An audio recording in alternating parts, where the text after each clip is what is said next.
partnership. Thank you so much. Just needed to do that. Yes, again, I'm Keisha Bwenge, Senior Community Building Manager at Open Contracting Partnership.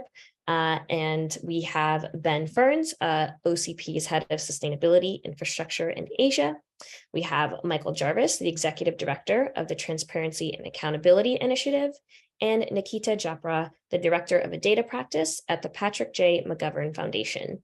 As they come up to speak, they will give more in-depth introductions to themselves, but we are your 4 facilitators and organizers, and we're really happy to be able to convene a wonderful group of folks today. And our lovely speakers are Tanya Filer. She is the founder of State Up and the policy lead at the Bennett Institute of Policy at Cambridge University. She leads the Digital State program. We have Stephen Schooner. He is the professor of procurement law at George Washington University. We have Gaurav Godwani, who is the founder of Civic Data Lab. And we have Anthony Hickling, the managing director of the Carbon Leadership Forum. And as I said, you'll be hearing from them and hearing some case studies and seeing what's possible in the world of procurement for the planet. Great, so I'm going to hand off to Ben to help introduce us to some of these concepts. Why does procurement matter in the fight against climate change? Ben, over to you. Thanks so much, Keisha, and thank you so much, everyone, for attending today. It's great to see you all here today. I'm really looking forward to the conversation. We've got a really great lineup for you, so I'm not going to spend a long time talking to you about what this all means, because we're going to get a lot of that coming out of our speakers and the different case studies that we have. But just to start off with some context, why do we do the work that we do? So the Open Contracting Partnership, or OCP, as you might know, we work a lot in public procurement. And the reason for that is because there's $13 trillion that's spent on public contracts every year. So that's a huge amount of money. And we also know that this amount of money and this spending on public procurement is responsible for 15% of all greenhouse gas emissions. So again, that's a huge impact on the climate. So governments will need to buy things in a fundamentally different way to tackle the climate crisis. And increasingly, our implemented partners are turning to us, and they're asking us to guide them on how to transform public procurement into sustainable public procurement. So what do we mean by sustainable public procurement? And often terms like sustainable procurement, ethical procurement, green procurement, equitable procurement, they all use interchangeably. And even though they're linked, they're actually quite different. So if we look at this slide, we can see that true sustainability sits at the intersection of people, planet, and prosperity. And in procurement terms, green procurement is all about procuring goods and services in a way that's good for the planet. You'll see that on the bottom left-hand side.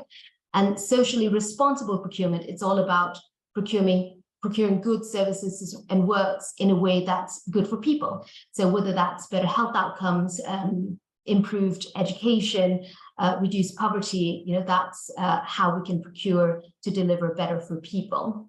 And then inclusive procurement on the bottom right, mark prosperity, is really about improved economic growth, shared prosperity. So for example, job creation, opportunities for businesses, SMEs, and things like that.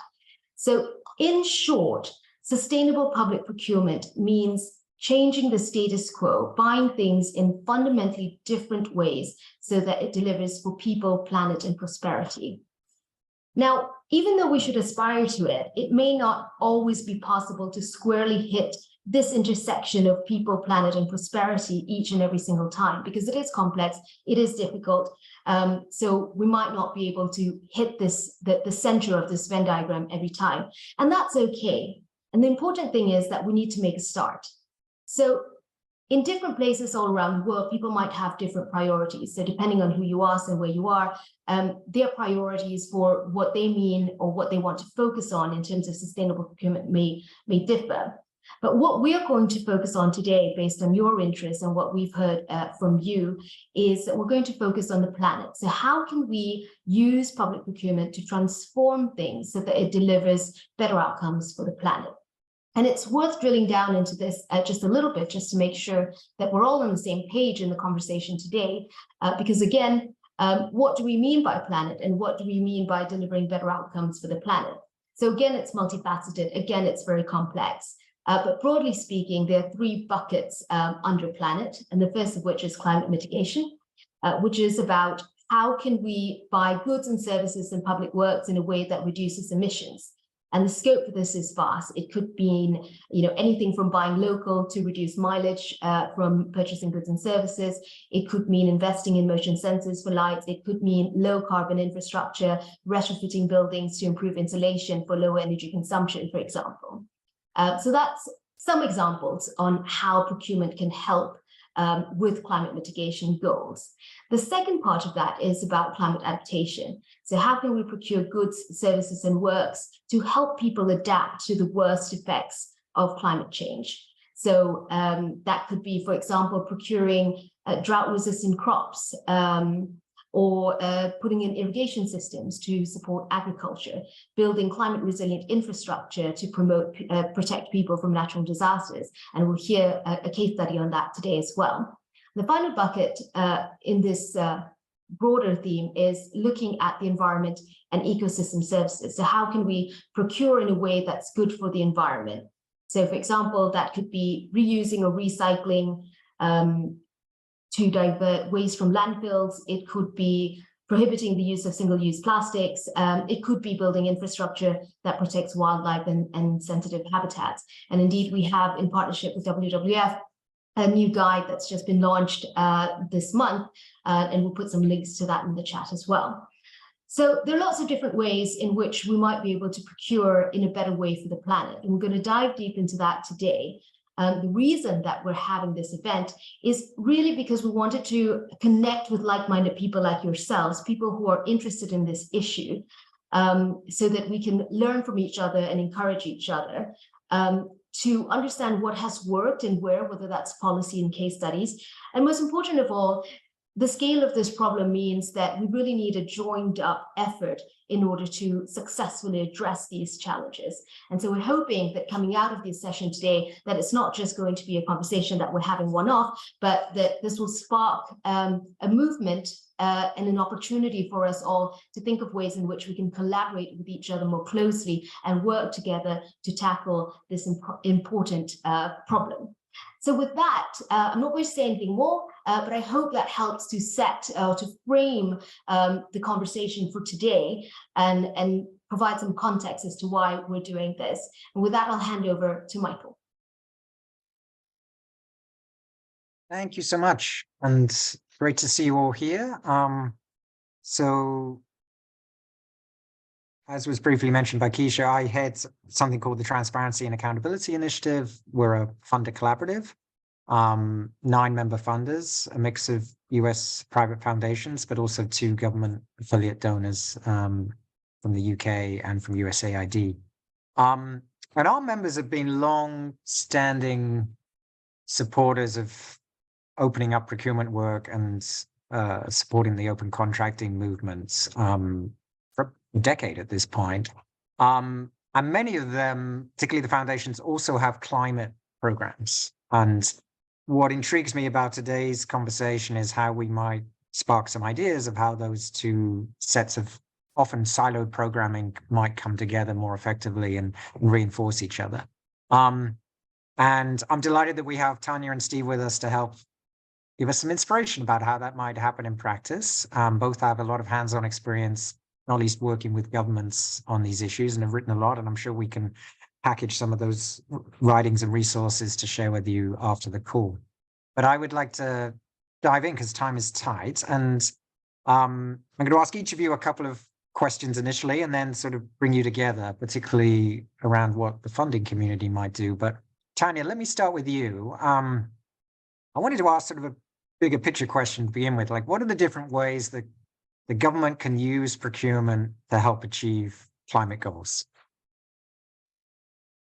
Yeah, thank you so much, Michael, and a pleasure to be here. I think it's a really fantastic topic, given that the scale and often the dependability of government's collective procurement budget is one of perhaps the most powerful policy instruments available, I think, when it comes to stimulating innovation for climate action.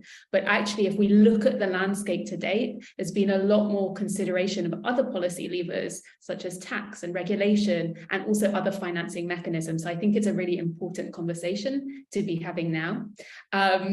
in terms of your question, and I think as Ben already alluded to, there are many, many different possibilities across many different areas. So for the purposes of time, I'll try to keep it quite limited. And obviously, if there's other particular areas of interest, we can delve into them. But I think the first thing to say is that every element of government spend, whether that's equipping schools, stationery supplies, forest management, has its own Scope 3 emissions. And therefore, governments across departments really need to work to influence their suppliers throughout the end-to-end procurement process. So this means everything from ensuring the appropriate issues are covered in supplier qualification and selection processes. It means managing suppliers once contracts are in place to ensure that they're actually delivering on the promises that they've set out. And I also think importantly, it means working collaboratively, particularly with the bigger suppliers to the public sector to drive a reduction in emissions. And I think that's important to emphasize because, you know, if we think about public procurement, we have that word public there, but actually we're really talking about an ecosystem of stakeholders that need to be involved in reform and in these processes. Now, there are more and less centralized approaches to doing this. One of the more centralized efforts, and I would say also more developed efforts, is in Canada, where there's a Centre for Greening Government that sits within the Treasury Board of the Canada Secretariat. So it has some power, some teeth behind it, which I think is quite a critical issue actually here, ensuring that there is potentially some spend control, some monitoring and evaluation, but also some centralized provision of knowledge and evidence bases within the public sector, because often this is a new area for people and getting to grips with it is tough. So I think having that infrastructure is helpful. I want to perhaps talk a little bit more though about the role of technology innovation, because I think this is absolutely critical here. So it simply isn't possible to get to net zero or any other climate aspirations without technological innovation. And we can argue about what that technology is and whether it's about sucking carbon out of the sea or creating new forms of concrete, but we know that this is absolutely imperative. And this means that governments have to be bold and ambitious, including in instances, I think, accepting failure, which culturally, economically, politically is difficult.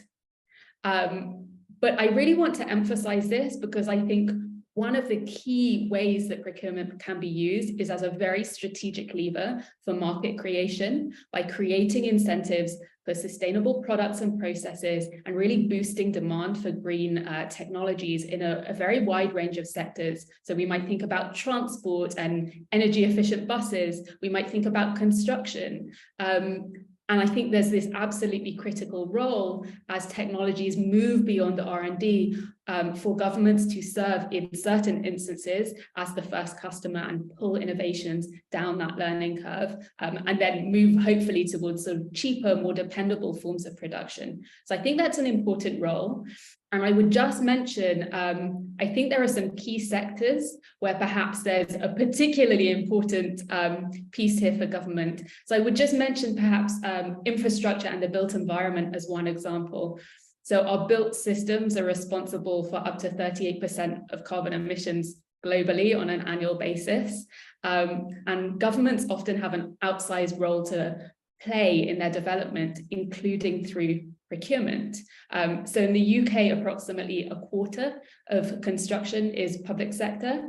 If we look at Latin America, for example, public investment is about 44% of regional infrastructure investment. So there is a very critical role to be played here in these absolutely critical sectors when it comes to decarbonisation. Now, there are some examples where I think there are useful techniques in place, but perhaps I'll pause there for now because I know, as you mentioned before, time is quite tight.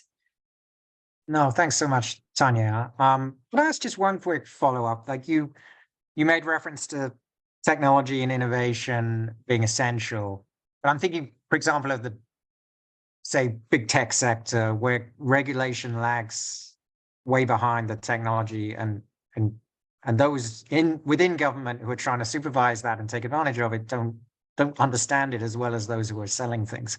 So I wonder, how do we build that capacity in government for those who are responsible with public money to actually know what really is going to deliver on green credentials?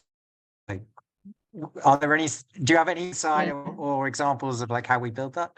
Yeah, I think it's a great question. And I mean, there's one piece there which I think is about kind of innovation-oriented regulation and the maybe upskilling of regulators. But I think if we focus for a moment on the procurement side, I think this is, it's a huge problem, but I also believe it's addressable.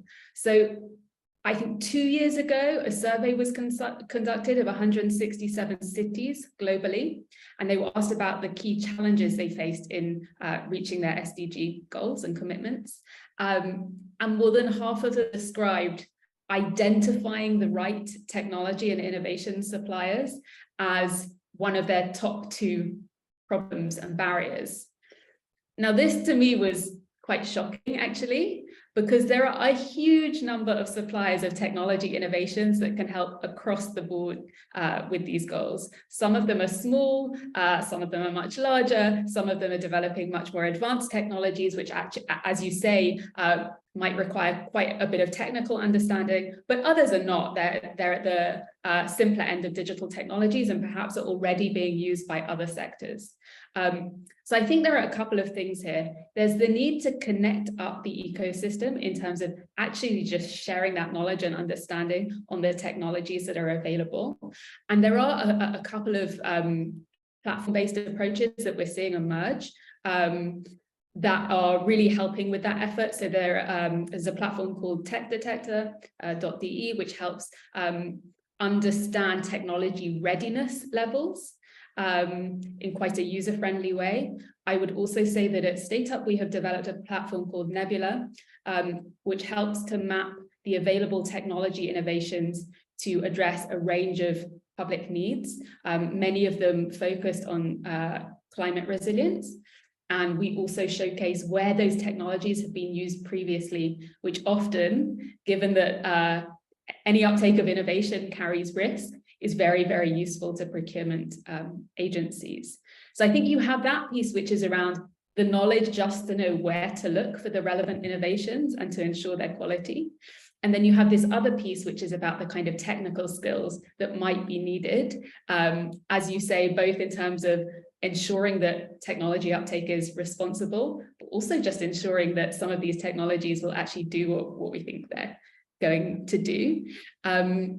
This is a hard one. It's of course hard to bring technical skill sets into government organizations, albeit we have examples where that has happened. I would just give one example that I think is emerging, where I do think we're seeing new kinds of toolkits emerge to support procurers in thinking about climate considerations quite early on. I was fortunate to work on one of these with the World Bank Group, which was specifically around infrastructure PPPs, public-private partnerships. And it's a toolkit that is designed to go even earlier than actual procurement, to go to the pre-procurement process, where infrastructure projects are just beginning to be designed, and to support the process of taking into consideration both climate needs and also then the available range of technologies and innovations that might be embedded to support that process. And we can go into the details of things like digital twins and technologies maybe later in the conversation if there's time. But I think those kinds of toolkits that are quite user-friendly are helpful. I would just add one thing, which is, let's not forget the other side of the coin, which is suppliers themselves and what kind of knowledge and understanding they need to know and have available to be able to work with public sector organizations, particularly if we're thinking about startups and new developers of technology innovations that might not have the language and experience of the public procurement process. Yeah, no, that's a great point. Thanks, Tanya. Well, let's turn to Steve, because there's no bigger buyer in the world than the US government. And I know you've been working at the federal level with a new process to try and think about embedding climate and sustainability considerations into that. maybe you could give us a little sense of how that's playing out, but also like building off that, your sense of what would actually boost ambition and drive progress in this area, Steve. Big question. So thanks so much. But let me suggest three primary interrelated changes that we want to be thinking about to increase ambition and drive progress. First, I love the fact that Ben Fernz began by pointing out we need to think about changing what we buy, not just how we buy and from who we buy. We often refer to this as the requirements generation process, which is why I really appreciate the fact that one of the things that Tanya was closing with is getting involved earlier in the process while you're still planning before you get locked into the solution. Let me just mention a couple of things on this. A good example of this is in the United States, we're in the process of replacing 150,000 old, unsafe fossil fuel burning postal trucks with newer, safer, and in many ways, not particularly more efficient postal vehicles. Conversely, if you look at the Deutsche Post example from Germany, they've been taking trucks off the road and replacing them with cargo bikes and more pedestrian delivery. It's a fundamental change in how the requirement is met, rather than just buying the same things in a newer or more efficient way. Trying to also focus on infrastructure. We spend a lot of time thinking about all of the new construction that's going to be done, but think about all of the roof space that governments around the world control, and think about how much better use we could make of those roofs, whether it's with photovoltaic panels or adding trees or green spaces to all of that empty, hot, inefficient space. So one is early on, think about requirements and what we buy, not just how we buy and from who. Number two, and this is the hardest one for people that really understand public procurement.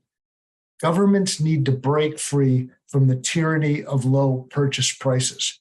We need to fundamentally rethink our value proposition. Too many procurement systems are obsessed with getting low purchase prices, but don't think about the actual cost, or what economists would call the externalities associated with those low prices.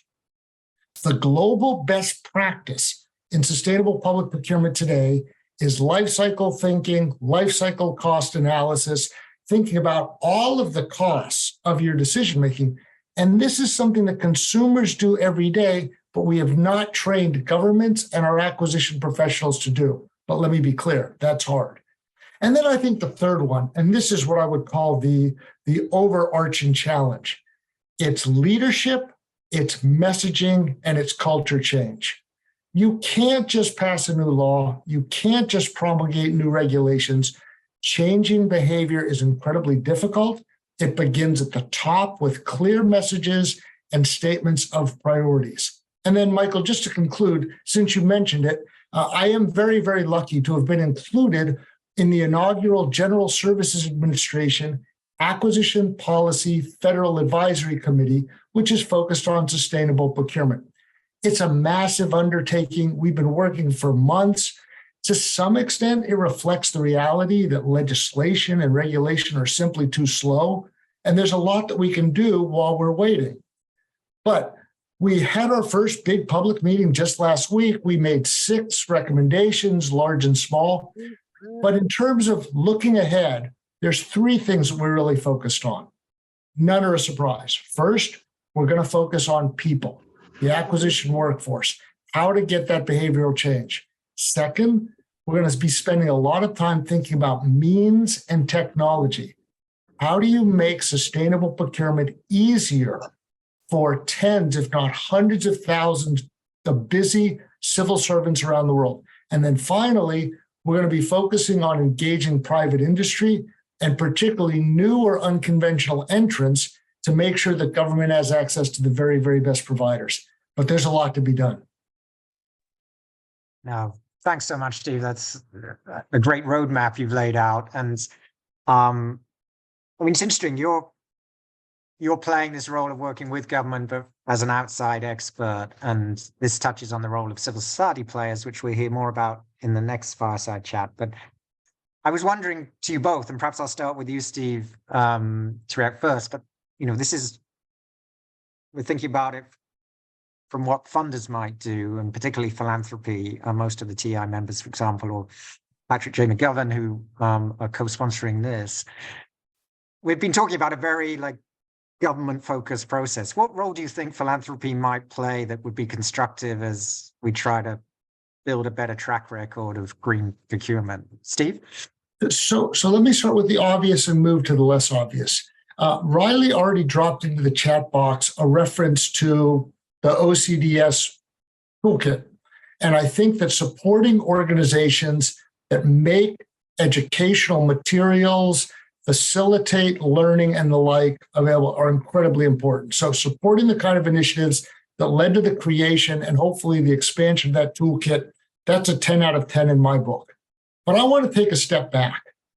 I think that we underestimate how important it is for civil society to make clear to leadership that this matters, that they want behavioral change. Just for example, we need to convince government leaders who have to constantly stand for election. We need to disabuse them of the notion that we cannot afford to pay the purchase price premiums for better solutions. You will consistently hear government say, I can't afford to buy the electric vehicle. I'm going to buy the cheaper fossil fuel vehicle. The mantra must become, we cannot afford not to pay that price premium. We cannot ignore the externalities any longer. And let me close possibly with what might be taken as a cynical statement, but I can't encourage enough for people to read Michael Mann's The New Climate War. It's important to understand that the forces that are slow rolling changes, those that benefit most from the status quo, are far better funded and far more visible than folks, people, organizations that are trying to change the fundamental status quo in all three of those circles that you saw earlier in the presentation. It is no small thing to overcome complacency and advocate for the urgency of change. And I really encourage your support along those lines. Thanks so much. Excellent. Thanks, Steve. And please, if people have questions, please do drop those in the chat. And we will, I think we'll have a few minutes. And I apologize. Someone mentioned the book title. The book title is Michael Mann's The New Climate War. And by the way, if anybody's ever looking for a climate change reading list, don't hesitate to email me or reach out through LinkedIn. That sounds a good follow-up, if nothing else, from this call. Tanya, what's your take on what funders could be doing that would be helpful? Yeah, thank you. And Steve, a great list of ideas there. And I really appreciate the point about the kind of narrative and communications dimension. I think there are probably three areas that I would kind of outline quite broadly. The first is research and the evidence base. So actually, despite the evident potential, public procurement is relatively understudied in the context of environmental impact. And I would point you towards a paper which I can put in the chat afterwards by a colleague of mine, Christina Peñasco, and other authors. It was a recent study in Nature of the academic literature, and it looked at different potential policy levers and their role in environmental change, and it found that there were only 16 studies of public procurement as an environmental policy instrument compared to more than 40 on tax and tax exemptions, and it traces a number of other levers as well. So we need to better understand procurement as an instrument. We need to understand how to maximize its potential as a tool of climate action, and we need to understand how to build robust measurement and evaluation mechanisms around it. So the first piece is multidisciplinary research, and I think also linked to that is understanding the behavioral side and the systematic and structural side, and trying to understand what levers there are for change on both of those. The second area I would mention is, I suppose, what I would call the infrastructure, if you like, for data, knowledge, and idea generation and sharing. Some of these can be platform-based approaches. So I really want to just reiterate this point when I mention platforms, which is to fund public procurement is to fund systems level change. It's not something that takes place at the level of an individual or even just a team or an organization or even a sector. It's the whole system. So we need platforms for evidence and data sharing between all those different stakeholders. And just to go back to infrastructure and construction, let's think about the fact that there might be a need to use new materials, for example. So governments need to understand the risk profiles about that, but so too do insurers if they're going to underwrite the risk in using these new materials, approaches, and techniques. So we need to, I think, to also think about funding the evidence bases that can be used across sectors to understand what feedback loops are required between those different stakeholders and to understand the trust mechanisms that we need in order for that evidence to be shared. I would just add that on that point that I also think there's a need for kind of minilateral evidence sharing between countries and cities that are aligned in terms of either particular values or particular needs or demographics. So for that sharing at that level, at that slightly more intimate level. And then the third category I would say is actually technology itself. So thinking, for example, about applications of machine learning to help navigate some of the trade-offs between potential environmental gains, but perhaps perceived reliability, which might not always correlate with each other. So we might want to think actually about funding some of that technology application as well. So research, infrastructure for knowledge and ideas, and technology would be the three kind of categories I'd focus on. Sounds like a great funding portfolio to me. There's a question from Barbara that I wanted to pick up on in the chat, and those on the call, feel free to continue to put questions in the chat because I'm sure Tanya and Steve are willing to try and respond in thread there over the rest of the call. But this issue of ESG, and particularly for those of us living in the US, it's become very politicized. And there's a lot of talk of greenwashing more broadly. And I wonder do you have any thoughts on how we might mitigate some of those greenwashing risks and the politicization of this agenda? Like Steve, you were very clear about we need to shift the reckoning that politicians take in what they prioritize, but they can respond to what citizens are demanding as well. So, yeah, I just interested to see if you see any way to thread the needle on being open to accusations of greenwashing. So let me suggest two things, one directly responsive, one maybe a little bit less so. I actually think that one of the advantages of public procurement is that, keep in mind, one thing that public procurements do is they are constantly engaged in quality assurance, or what we call quality control. A well-drafted contract has specifications and inspection standards and should have incentives so that the government isn't paying when a contractor doesn't deliver on their promises. Now, again, we have a training component again, but I think as a general rule, think about the entire life cycle of the procurement. There are ways to address greenwashing throughout the process, and that includes excluding the firms that don't make good on their promises.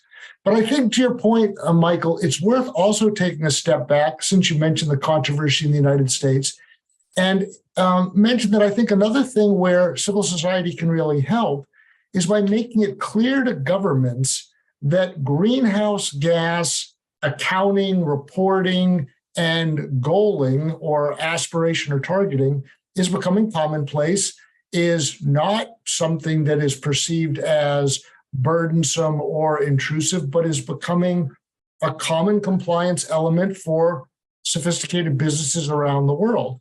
And I think that what's been interesting is, while there has been pushback at the proposed regulations in the United States that would require large government contractors to assess, disclose, and target their scope 1, 2, and hopefully someday scope 3 emissions, the theory is that this will create barriers to entry and is a burden on contractors.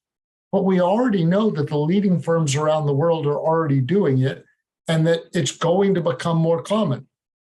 But the learning curve on the greenhouse gas protocol, understanding what we need to do to make people grasp, as Tanya mentioned, why scope 3 is really where the battles are going to play out, we need to think differently about how we behave. And that's a massive learning curve and training burden. But I think civil society can really help. One, convincing governments that they should do it, and it's not extraordinary and it's not burdensome.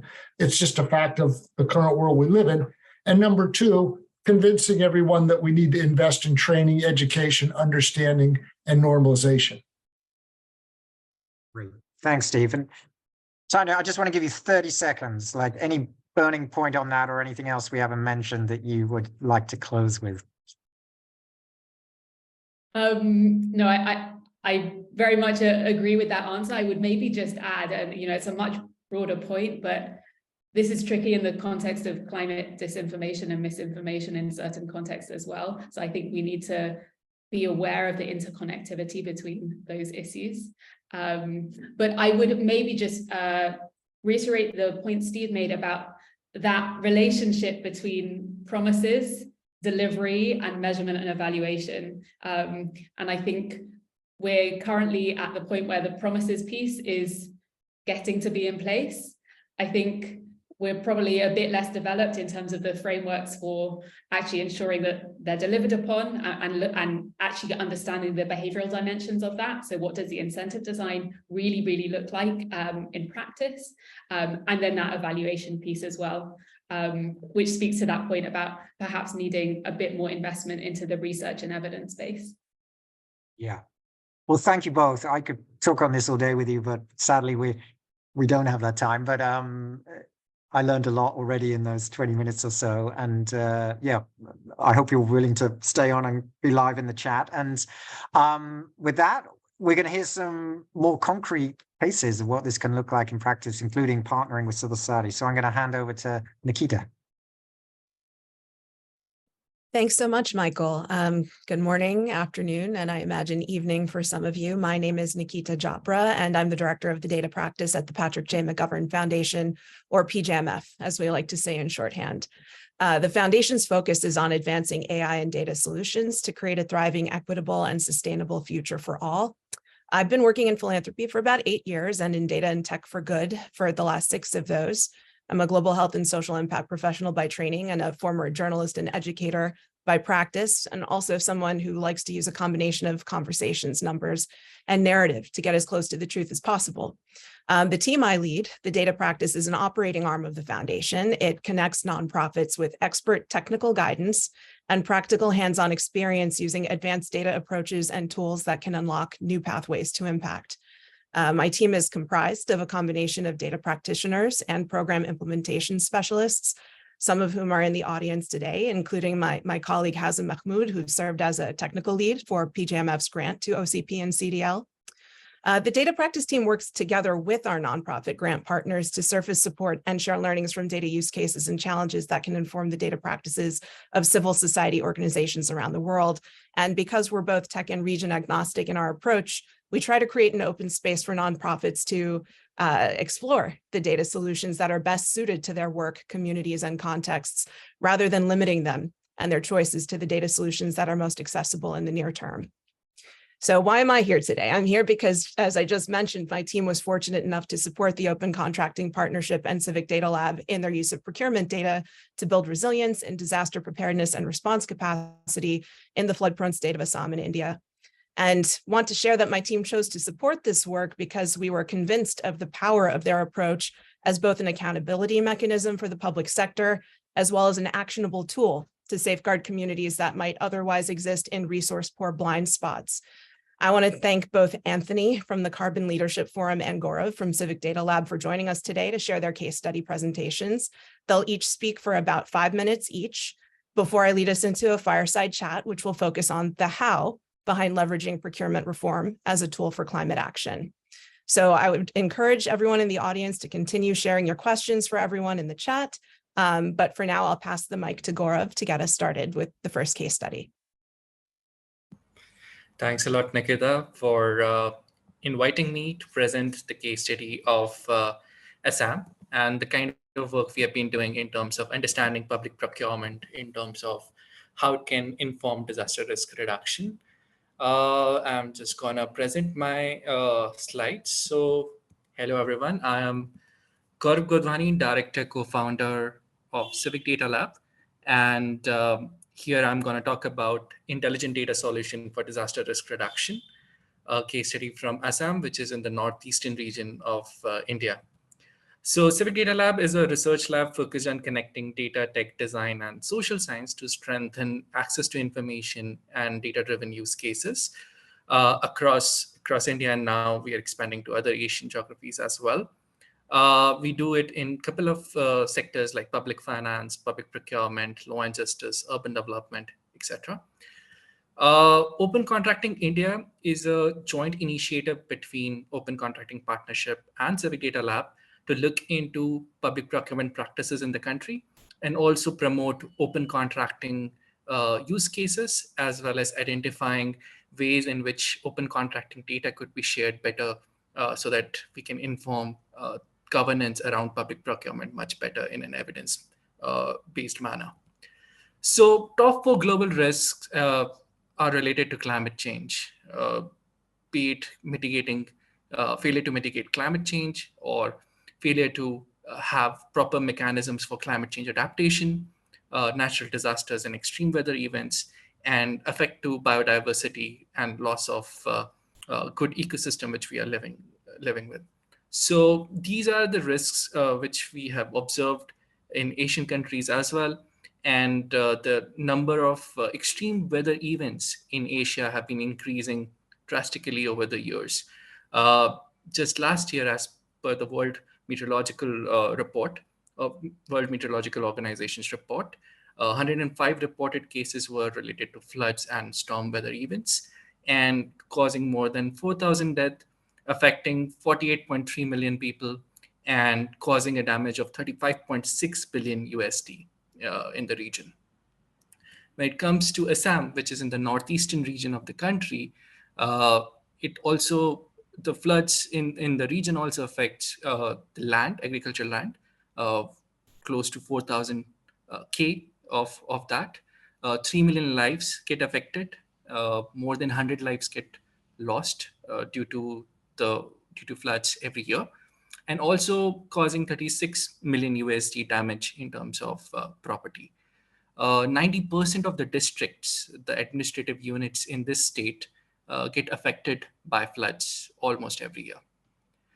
So when we were looking into the public procurement data, it became inevitable for us to see how flood-related public procurements are happening in the region. So when we were analyzing close to 33,000 tenders of last 5 financial years, we found more than 5,000 tenders were related to floods. And the information around these public procurement were quite scattered, leaving our decision makers very small data points to take decisions, and often going with decibel level noises on where the money needs to be invested or where the public procurement is needed the most. So the loudest voice would result into the loudest amount of procurements being happening in the region. And we felt that this is where we can bring some change. We can bring in several data sets together to understand what is the preparedness of this region and how that could be improved over the years. We thought this could be done using AI and machine learning related models built on good granular data, which is currently existing in silos, and helping decision makers give reports, give analysis, which is timely in nature, which help them release disaster relief funds in a much more practical manner. So this is how the data ecosystem looks like in practice. So in case of floods, especially when it comes to emergency procurement, you would find boxes of tender bids available across districts where people put in their bids, and some of the data is being managed still in a paper manner. Some of this is still being digitized. So there's a scarcity of clear digitized structured data set. At the same time, there is hope that there's an opportunity for more and more data capacity building sessions, which could be conducted to help public procurement agencies take decisions in a much more timely manner. So more and more public procurement agencies are coming together, understanding how some of this data could be digitized, well managed, and used to take some important priorities in terms of where to invest more, in terms of long-term resilience, etc., using the data which is available. So we thought we would combine 5 data sets, 5 data categories together to understand flood vulnerability and preparedness in the region. We looked into the satellite and weather data, the demographic data, past damages, access to infrastructure, and government fiscal response, both fund release as well as the public procurement made in the region.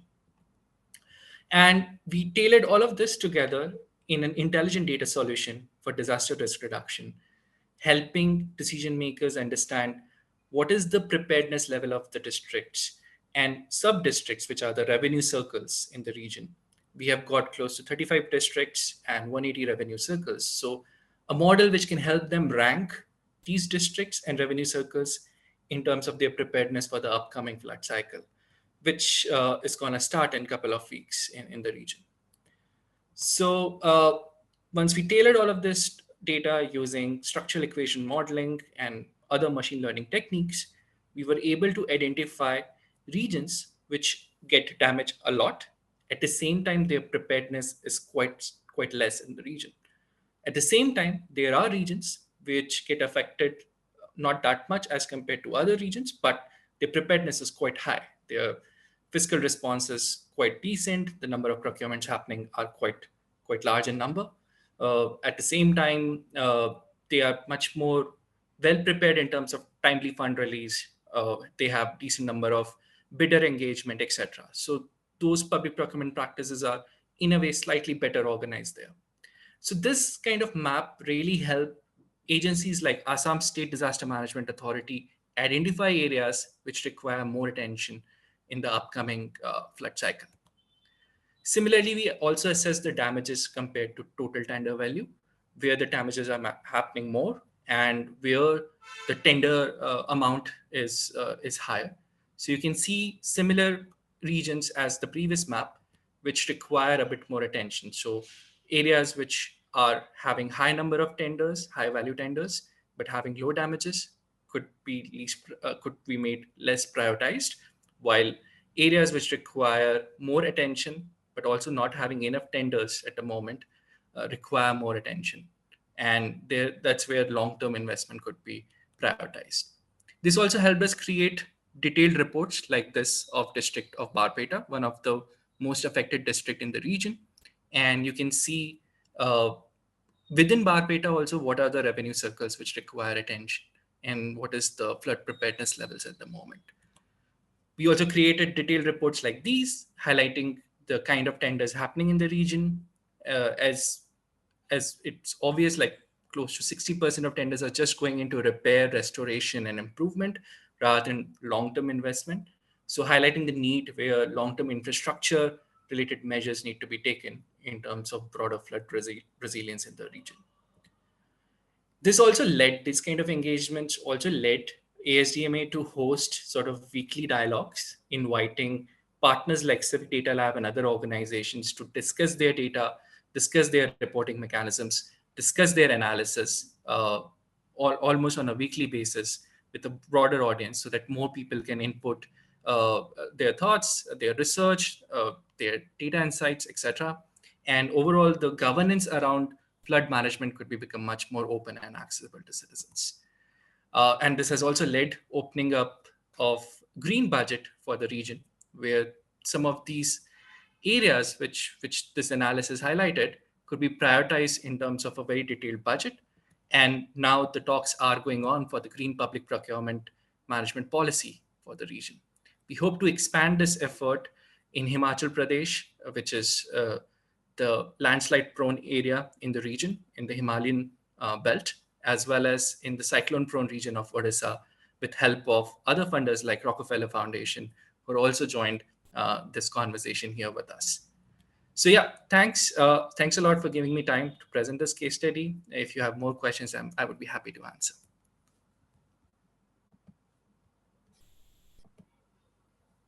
Thanks so much, Gaurav. We'll hold on questions for now and pass the mic to Anthony. But please, if you have questions for Gaurav, be sure to drop them in the chat.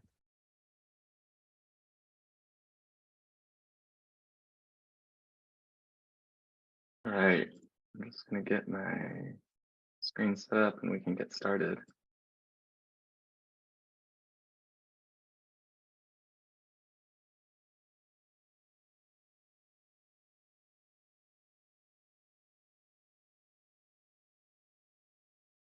All right, I think everyone should be able to see this.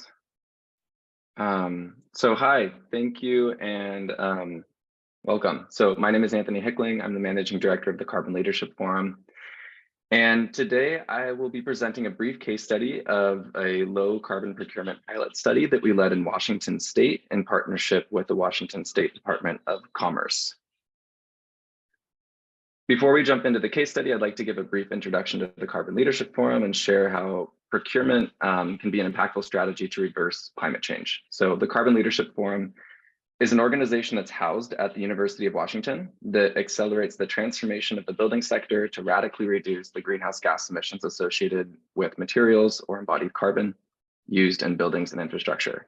So in partnership with architects and engineers and policymakers, material developers, and many others, we work to improve embodied carbon data and methods, advance embodied carbon policy, and enable collective action. We focus on decarbonizing materials used in buildings and infrastructure because they have a huge current impact. And because over the next 40 years, the global building stock is expected to double, which is an increase equivalent to constructing an additional New York City every 35 days. So if we don't act now, that impact will only grow. To contextualize this with some numbers, concrete is the most used building material on the planet, and cement alone contributes to around 7% of global emissions. So it's said that if the cement industry were a country, it would be the third largest emitter of greenhouse gases after the US and China. And if you take a look at this chart, you'll see that concrete and steel make up for about 15% of global greenhouse gases. So this is where procurement comes in. In the United States, approximately half of the annual CO2 emissions associated with cement consumption is associated with public construction. And around 18% of annual CO2 emissions associated with steel consumption is associated with public construction. So here's the theory of change in the United States related to low carbon procurement policies. We can use the enormous purchasing power of the US government to require lower carbon materials to be used in construction and drive industry-wide shifts that support industrial decarbonization regardless of where those materials are being produced. So about the case study. Starting in 2021, we worked with the Department of Commerce and a group of contractors to pilot the process of collecting carbon impacts and labor data related to materials used in 6 public construction projects. When these policies have been introduced in the United States, they're often called buy clean legislation. So Washington is not the first place to consider this, but what makes Washington's approach unique is its addition of the buy fair element, an approach that would allow the state to require transparency, not just about environmental impacts, but about social ones as well. Here's a summary of the covered materials and reporting requirements that were put in place for these projects. And it's helpful to know that carbon-related data for these projects was collected through environmental product declarations. So for those who are new to this topic, EPDs are third-party verified disclosures of a material's environmental impacts. Sometimes we like to compare them to a nutrition label for a food product. EPDs are becoming quickly available for us to compare the carbon impacts of a wide range of construction materials. Ultimately, this information was consolidated in our pilot database. And here's the information we were able to collect over a 1.5-year period. We were on a tight timeline, so it's important to note that we didn't receive much data from the pilot projects, particularly because this was conducted really after projects had been awarded and bidded. And so in the future, it would be really helpful to be able to include these reporting requirements in the project contracts and specs. But we did collect a decent amount that helped us kind of make some conclusions about how something like this could be implemented in the future. So after collecting the data, we worked with contractors to learn about what would make this a successful program if passed in Washington in the future. and learned the following. So it's important to have model specifications. I was mentioning that in the previous slide. It's helpful to provide financial assistance for EPD creation for materials where EPDs don't yet exist. Educational resources are really useful for people to understand how to navigate the requirements of such a policy. A list of pre-qualified consultants, again, around this EPD creation for materials where they don't exist would be useful. It's important to have dedicated staff who actually can support the implementation of this, and I'll mention a little bit more about that later. And it's important to conduct outreach to help people just understand exactly what the impact of this is and why we're actually trying to push something like this forward. So our high-level conclusion from the study were as follows. Buy Clean, Buy Fair initiatives can leverage the huge purchasing power of the government to reduce greenhouse gas impacts associated with construction materials, while also ensuring that we address the social impacts of the materials that we purchase. If this program ultimately passes in Washington, the feedback that I shared from our contractor partners will be key to inform a fully implemented program at scale. And I'd say that what I'm most excited about is from this case study, and like many other case studies, it can really serve as a learning lesson and a template for future jurisdictions to inform their own development of similar programs. So in order for this kind of policy to really support widespread industrial decarbonization, we need it to be widely adopted. So not only can our stakeholder feedback help other programs implement this more effectively, but we've also created a database that can be developed and serve as a template to streamline future ones. So this was a very brief presentation. If you're interested in learning more, please take a look at our publication on our website, carbonleadershipforum.org.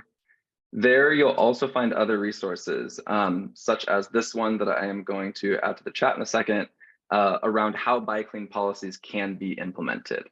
And before I forget, I'll just drop that right now to everyone. And again, if you take a look, we've got a resource portal with a lot of other research and resources there that you can take a look at.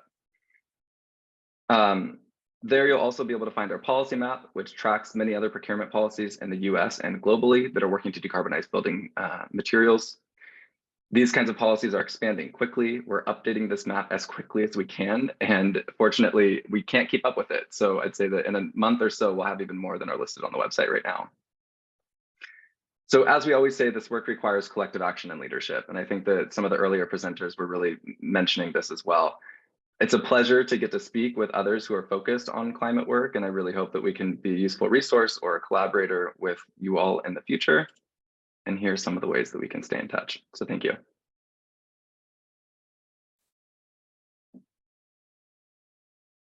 Thank you so much for that, Anthony. And thank you again, Gaurav. I'm making note of time. I want to make sure we have time for a few questions for the fireside chat. And I know both of you are at the pilot stage with your projects. Gaurav, you mentioned a few more regions prone to landslides and cyclones that sites are set on.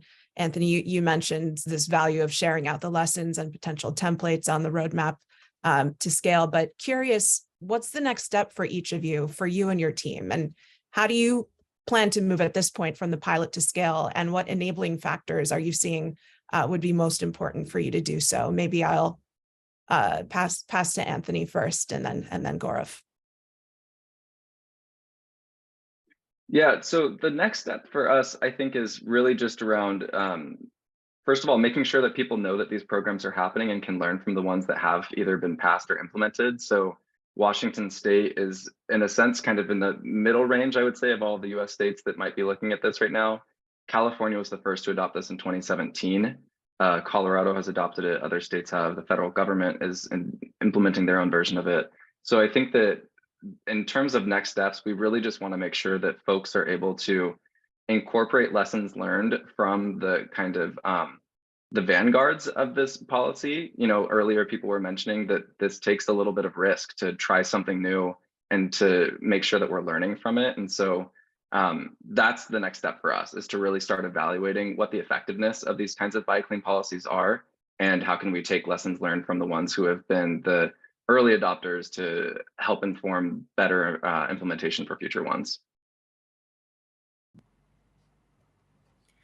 For us, I think it's essential to stabilize from the pilot stage, where we have shown a proof of concept that this kind of analysis can help prioritize where public procurement is required for broader disaster resilience to creating a platform where authorities, multiple authorities in the state level as well as at the national level can engage with this information, with these insights much more regularly. At the same time, create pathways for citizen engagement. So create much more strategic feedback loops where citizens can contribute more information on their felt risks in the region. So there's already some kind of data collected on damages, but risk assessment is where I think citizens can play a vital role. So using tools like social media and existing chatbots, integrating data from there would be crucial in upcoming weeks. Thank you both. I want to pick up on this last point you're making, Gaurav, for a question for you. A lot of the way the foundation looks at assessing different projects, we look at the data involved, the technology, we look at leadership, and we look at people. So you're mentioning the feedback from communities that are impacted by the work. For the project you presented, it actually involved a kind of rare combination of collaborators. You had a civic technology company, government procurement team, global nonprofit, philanthropic funder. Can you share a little bit more about why each of these stakeholders were critical in the process? What role did each of them play? So I keep saying open contracting reforms are like a multidisciplinary sport. We need all of us to come together and create that base infrastructure where innovations like these could be planned. So while we looked into the data and the technology part, open contracting partnership team helped us look into the public procurement practices which are going on globally around disaster management, and brought that knowledge on what would be the ideal case scenario. How can we identify red flags and KPIs, which would be essential for everyone to track? Patrick J. McGovern Foundation helped us analyze this data better, help us identify what kind of other algorithms could be used in terms of scaling this, as well as increase our efficiency, helped us to much more use cases by piloting the cloud infrastructure, which would be required to manage this kind of data sets together.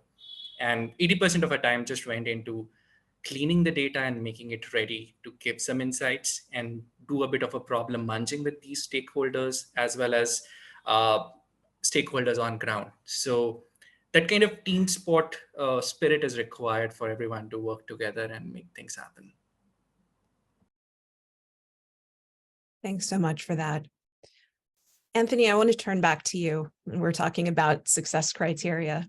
I'm curious if you can share a little bit more on some of the successes for Buy Clean, Buy Fair initiatives in the United States. What's changed over time? Yeah, that's a really good question. What's changed over time? I think that one of the things that's been interesting that's changed, especially since the introduction of Buy Clean in California in 2017, is the availability and awareness of environmental product declarations as this tool that can be used for comparability. I think that we're still very much in a position where a lot more work is needed to ensure that they are more comparable than they are right now. There are different standards that some of them are referring to in terms of how they calculate and share the data. That can be improved, but at the same time, just the availability of EPDs for things like concrete and steel is so much higher than it was before, that it puts folks in a more comfortable position to say that we actually could introduce this. We actually could expect that contractors are sharing this kind of data, and we could trust it enough to be able to move forward in the right direction. And I think that some of this work, sometimes we'll often say, you know, we can't make perfect the enemy of good. These are industrial decarbonization broadly is kind of it's been a blind spot for climate action for so long. And programs such as these kind of Buy Clean procurement programs have to be moving forward as quickly as possible. And at the same time, we have to be improving them. So it's kind of it's building the ship as you sail it kind of thing. And fortunately, I think that that's happening, especially around how data can be collected. I think that's the biggest piece. And looking at another side of it, in terms of steps taken towards change, one of the steps that you've acknowledged in your case study presentation is legislative change, right? And that may have been achieved in several cities and states. What can you tell us about the compliance and enforcement of those types of legislative requirements? Yeah, so compliance and enforcement, I think, really is, we've talked a few times now, I think, through the course of this meeting around having some form of a public process. And I don't mean that with like capital P's in the sense that there's the legislative public process, but really just making sure that all of the people who might be impacted by the introduction and implementation of a bike lane policy are bought in and are a part of it from the beginning. And I think one really big piece of that is the implementing agency. So at different states, different agencies are implementing bike lanes. Sometimes it's the office of the architect, other times it's the, I think in California, it's their DEQ. I could be wrong about that one. Those folks need to have resources. They need an they need a full-time equivalent staff member who actually has budget to be able to focus on implementation and sharing these resources and making sure that people understand what's happening.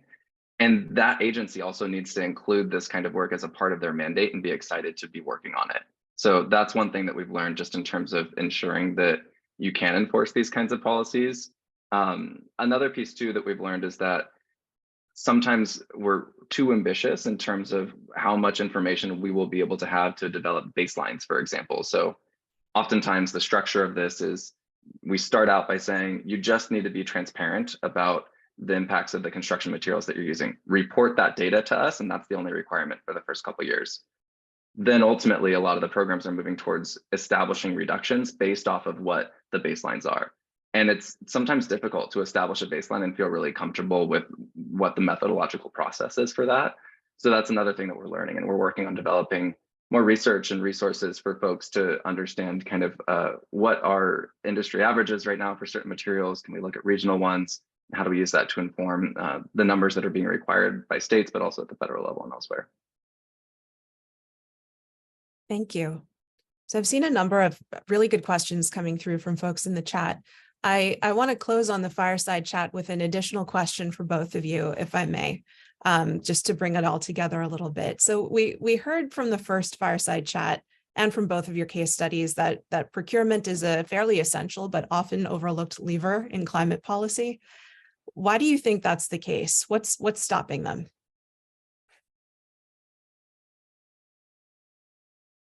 I can go first. So in case of SM, I think just the way data is being managed and collected, it becomes very difficult to harness it for decision making at the moment. So standardizing data, standardizing public procurement processes, and movement from e-procurement to much more strategic procurement is something which we are still figuring out, because half of the procurement is still not being digitized, especially in case of emergencies, in case of immediate response.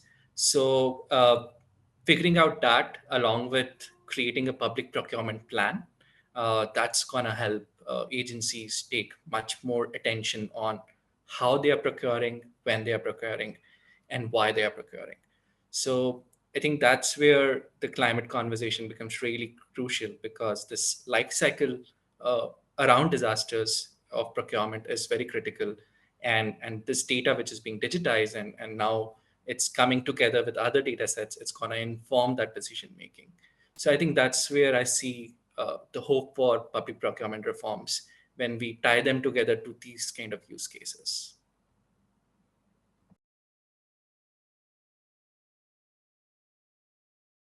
Yeah, I think that what I would add to that is just some of these industries that we're working with are historically the kinds of industries that are not particularly excited to adopt novel technologies, new processes. And so I think a lot of what public procurement needs to be able to do is bring folks along in a way that there's just a lot more awareness and understanding of what this all is and what it means. Just the term environmental product declarations, for example, is something that is still, it's growing in adoption, and still there's a lot of folks who don't understand that that can be a tool and how easy it might be able to be for certain materials. So I think that there's always a piece around just like public engagement and public awareness.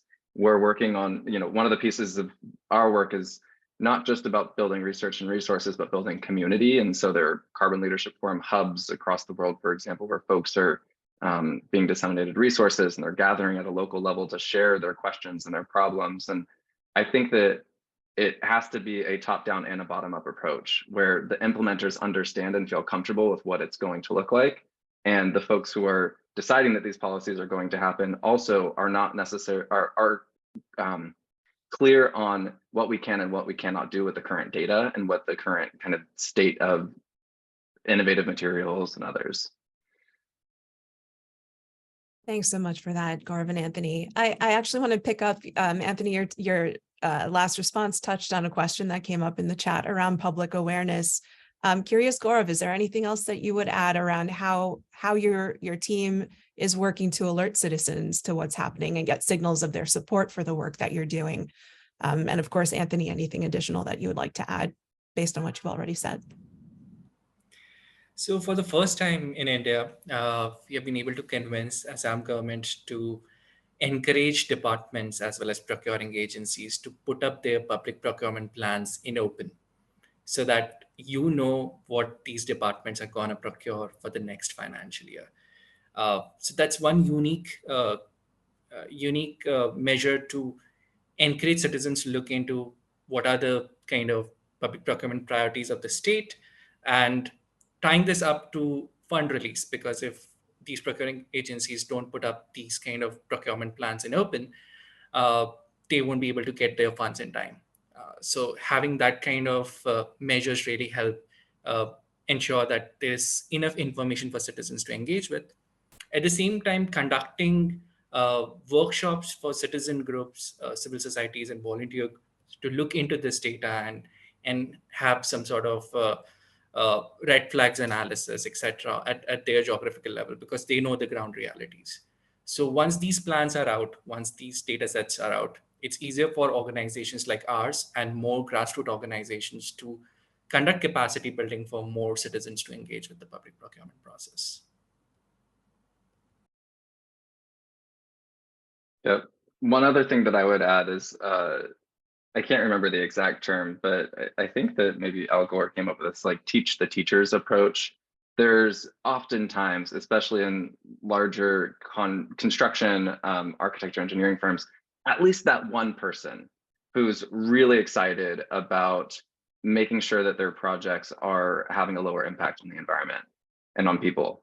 And I think that one approach that we've been able to kind of take with this is providing them with the resources around what is this topic of embodied carbon, what are EPDs, what are the templates to be able to share this information, or how can we directly share it with their staff? So that way, awareness at the kind of grassroots implementer level raises. There's a lot of other kind of systems of support that we've built up, like the CLF hubs and things like that. But that's just one other piece that I think has been really useful, is educate the educator, teach the teacher, whatever you call it. Thank you. So another question coming up around effective decision-making, and this one around timeliness of decision-making, because it takes the time to gather data and evidence. To both of you, how can you really make sure that the data that has been worked with is actually being used for effective decision-making, and that decisions taken at different points in time align? I think it's a journey, it's a cultural change, as the first group was also discussing. So working with data also is a cultural change and requires good capacity, good data, and then good practices and use cases being developed on top of it. So at least in Assam, what we're trying to do is ensure the data analysis happens at least for 3 phases at a timely manner: before the flood season, during the flood season for emergency response, and after the flood season for restoration and repair works. So identifying what are the existing priority of the government executives and where they have the opportunity to measure risks and prioritize fund release.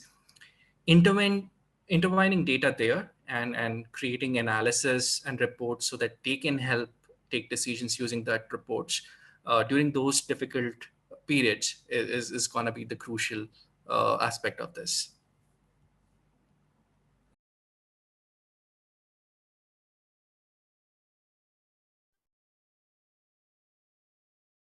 I'm not sure if this is answering your question, but another piece kind of from our perspective around this is just making sure that the data is easily accessible.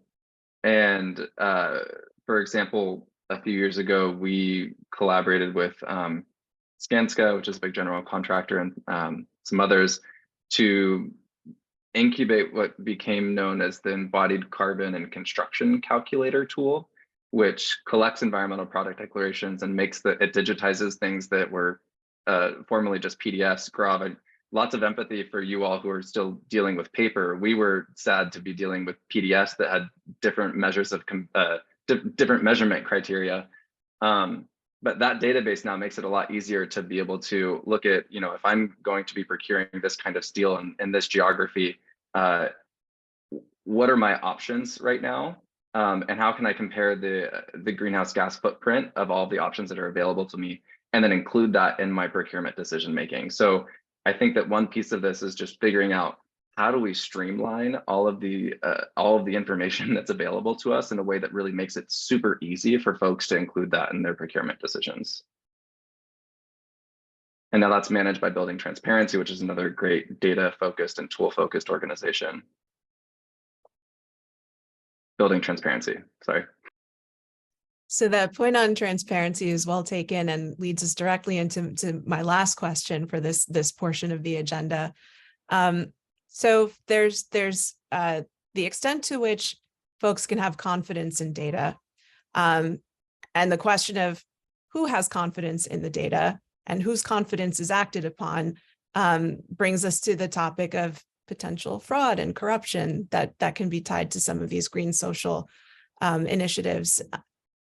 In your experience, on this very optimistic note, what are the most effective ways to counteract such a danger?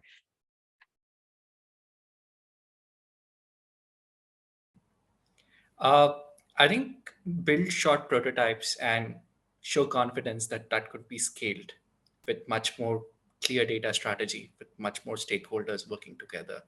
It's essential to show that small victories, that with limited data also, we can do some analysis and we would be having much more insight into the picture than just hearing things based on the decibel level. So changing that culture just from there might be helpful.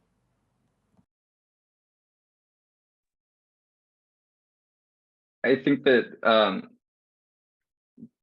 there's fraud and then there's greenwashing, and I think that there's kind of a gray zone sometimes between those two things. And so for the greenwashing piece, I think that incorporating greater opportunities for comparability between data is really important, because if you aren't all referencing the same standard, for example, suppliers might be able to pick and choose whatever ones make their products look better. And so I think that there's an important kind of step there to make sure that this is all compared to the same standards. Currently, we're getting there, but we're not there yet. For the fraud piece, I think that we really want to make sure that whoever's verifying the data is a third-party organization that doesn't have a conflict of interest there. To be honest, I don't think that we've gotten much evidence in either direction so far around fraud not happening or happening in terms of implementation of buy clean policies, but it's something that I hope that our work that's happening right now around comparability will help prevent, right? Like the more that we can say that this is the standard we're referencing, this is who's verifying that it happened, hopefully we'll be in a position to avoid that as much as possible. Well, thank you both, Anthony and Gaurav. I think it sounds like there are some clear calls to action there in order to keep the work honest, and really grateful for your contributions to the presentations. I will pass the mic at this point to Keisha to lead us into some closing thoughts. Over to you. Wonderful. Thank you, everybody. And thank you all everyone in our audience, and thank you to our wonderful speakers and organizers for sharing your insights with us. Before we wrap, we will hear once more from each of them. We're going to have them share their one key takeaway that they want everyone to walk away with. But as they think through that, I just wanted to say that we've covered a lot of ground in the world of sustainable procurement. We've heard about how public procurement can be a critical tool for climate mitigation, adaptation, and even environment and ecosystem services. We've learned about the massive costs that our planet is already paying for status quo procurement, with global government contracts alone being the source of 15% of greenhouse gas emissions.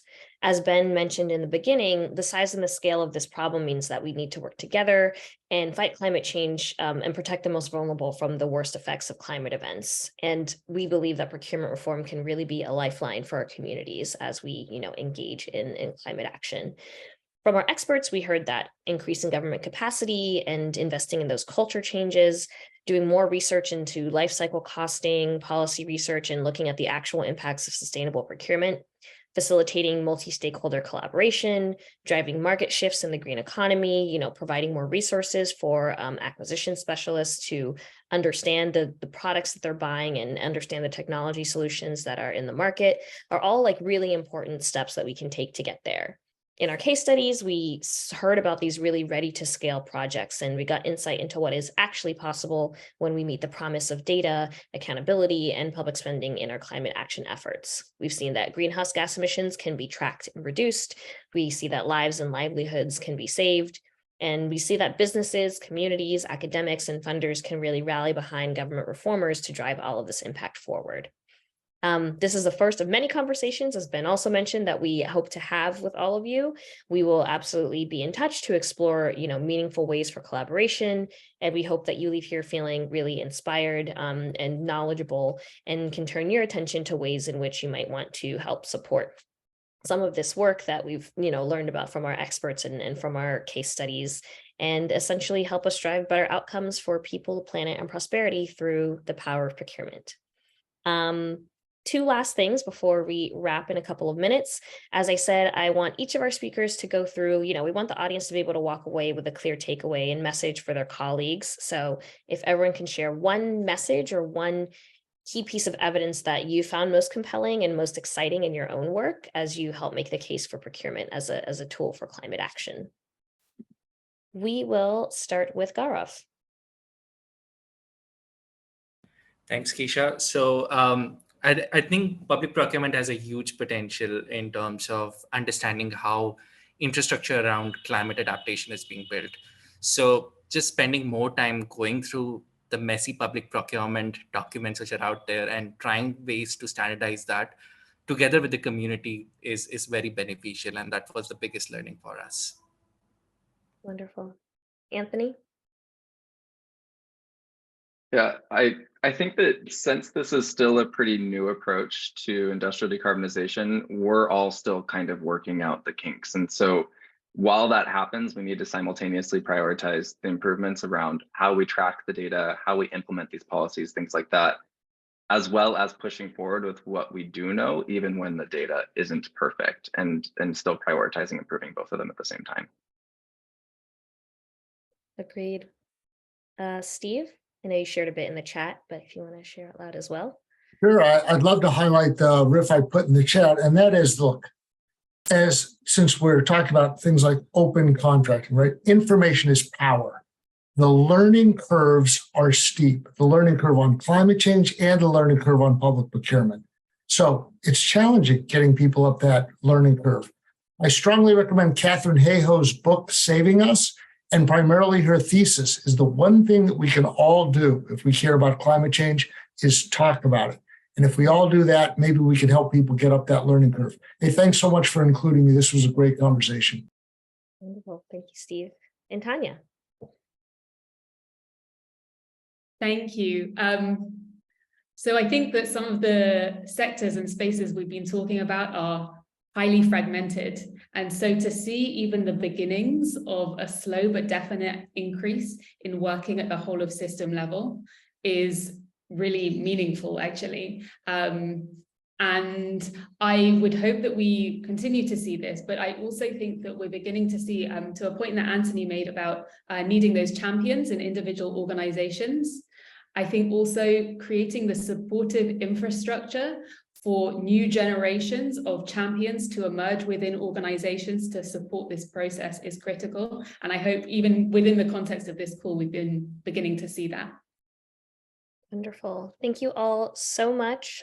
Before folks hop off, I do want to get your very quick feedback in our quick Zoom poll, 3 questions. We just want to learn more about, how you're feeling leaving this session, if you want to continue this conversation, and if you learned something new with us today. So before you go, please share your feedback with us. And thank you all so much for joining. Thank you again to our wonderful speakers. Those were really powerful takeaways at the end there.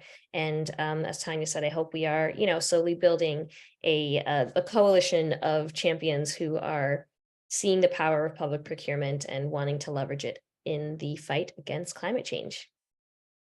Thanks all. We'll be in touch, and take care, and please respond to the poll. Thanks, everyone. Thanks all. Thanks, everybody.